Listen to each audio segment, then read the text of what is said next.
Hi guys, welcome back to another video. Today's video is one that's a little bit different. It's about how I managed to fix and diagnose the misfire on my 2008 Astra H 1.6 petrol. So I'm going to try and keep it brief, only because if you're like me, you will be scouring the internet trying to find something desperately, and I want to be able to get to the point as quickly as possible. So first thing you want to do is diagnose. Something that I found on the Astras is you don't need a computer, but before you touch anything else, what you should do is go ahead, push in the accelerator and the brake pedal at the same time, turn the ignition on without starting the car, and what you'll notice just here on the dash is the letters ECN come up, and then there'll be some codes that flash after that. Take little notice of mine because I've cleared the codes off using a computer, but you should be able to take those codes and then quickly Google them. I think how it works is you put a P in front of it, and then it's the first 4 or 5 letters following the P that will sort of tell you what your issue is. Mine came up with quite a few: thermostat, misfire, it'll tell you which cylinders, among some other things. Take some notice of those codes, but do be aware that obviously there'll be a lot of codes flashing up that have been prompted by other things, so that you don't necessarily need to go out if you get a thermostat code and just buy a thermostat and buy spark plugs and buy everything else. Start off with the key things. Obviously there was a misfire. I wanted to identify what the issue was with the misfire, so I started off by getting a new set of plugs. The car's a little bit higher mileage, so I went ahead and bought some plugs, put them in, started out, tried it, and straight away what we noticed was a slight improvement in the way that the car ran.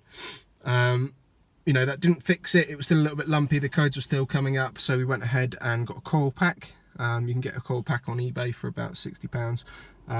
Go ahead and buy a reputable one, only because if you buy a dodgy one and still have the same issue, you might spend another £100 or £200 or £300 trying to work out what the issue is without realising that actually you just didn't buy a decent OEM coil pack. So I went ahead, put the plugs in, noticed the difference, put the coil pack on, went ahead and started the car up again, and it ran a lot smoother. I see a lot of people on forums saying that they've managed to fix their car in the same way. Something to bear in mind is just, you know, if you put plugs in and it's still not working any better, if you put coil pack in it's still not working any better, just check the spacing on the plugs, because on newer cars they are quite sensitive to spacing as well. That can make a difference.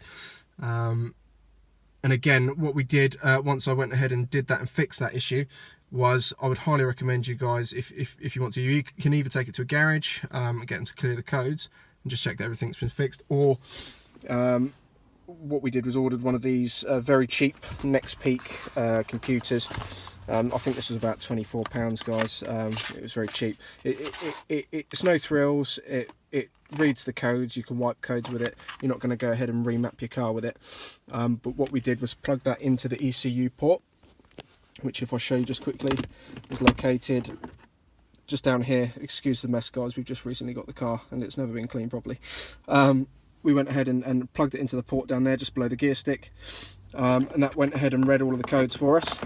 We cleared the codes, turned the car back on, and did the same exercise that I showed you earlier, just to check what codes were coming up. Lo and behold, the codes disappeared. We could get rid of the service light. We've left it a little while, started it back up again to see if the codes would reappear, and luckily so far we've not had anything back about the thermostat. So we'll continue to just test the car, give it a good service, and if anything else comes up we'll start to kind of cross that bridge when we come to it. But anyway guys, I hope that was helpful. Try those couple of steps. There's a lot out there on the forums and things like that. Hopefully this has been of some help. Brilliant, thanks guys, catch you soon.